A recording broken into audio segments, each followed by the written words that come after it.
Bonjour Serge Barbet. Bonjour Claude Tran. Tu es le nouveau directeur délégué du Clémy. Pour ceux qui te connaissent un peu comme moi, on pourrait retenir de ta trajectoire quelques expressions. Journaliste, éducation à la citoyenneté, je suis Charlie, Lyon. Tu étais en effet, jusqu'à cette nomination, conseiller au cabinet de la ministre chargé de l'éducation à la citoyenneté, mais également aux médias et à l'information. Exactement, nous avons beaucoup travaillé pendant ces 2 années et demie dans un contexte très particulier, marqué par les attentats de janvier 2015. Tu as dit Charlie Hebdo, le 7 janvier, c'est un tremblement de terre et une prise de conscience de l'intérêt de travailler à l'éveil de l'esprit critique des jeunes.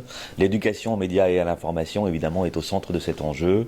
Et là-dessus, je crois qu'un effort assez constant de l'éducation nationale se produit avec une accélération, je dirais, sur le sujet de ce qu'on appelle l'EMI.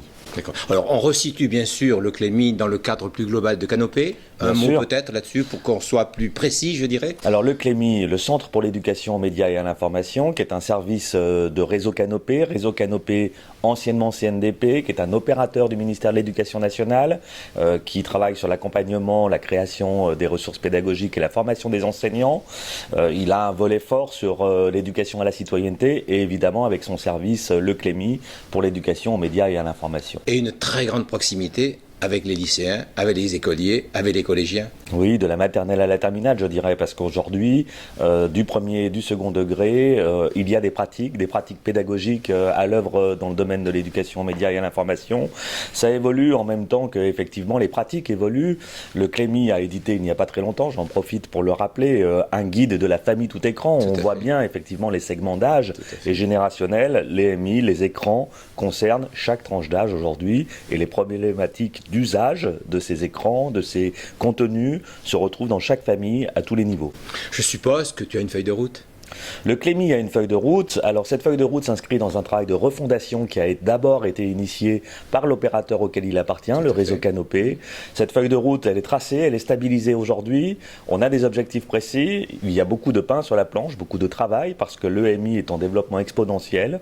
Et donc il y a effectivement les missions de formation des enseignants, de production de ressources, d'animation, d'organisation des actions éducatives phares comme la semaine de la presse et des médias dans l'école, chaque mois de mars, qui est une des plus grandes actions éducatives de l'école, avec une augmentation. Et puis aujourd'hui, on a un concours, on va remettre des prix tout à l'heure de Mediatix sur la création des médias scolaires et c'est quelque chose d'extrêmement important pour stimuler la pratique. Vous allez remettre les prix avec les journalistes, avec l'ensemble de tous les partenaires qui ont participé à ce concours, à l'organisation de ce concours. Quelques mots sur Mediatix. Qu'est-ce que ça a donné cette année ? Alors, on a un concours Mediatix en pleine progression, avec chaque année, effectivement, de nouveaux médias scolaires participant à ce concours. Sous des formes différentes, d'ailleurs, très variées. Exactement. Les médias scolaires sous la forme papier, sous la forme des journaux scolaires, mais aussi dans l'ère du numérique, parce que de plus en plus, il y a un essor des médias numériques. Et cette année, on a remarqué que plus que les blogs, ce sont les web radios, notamment, qui progressent beaucoup.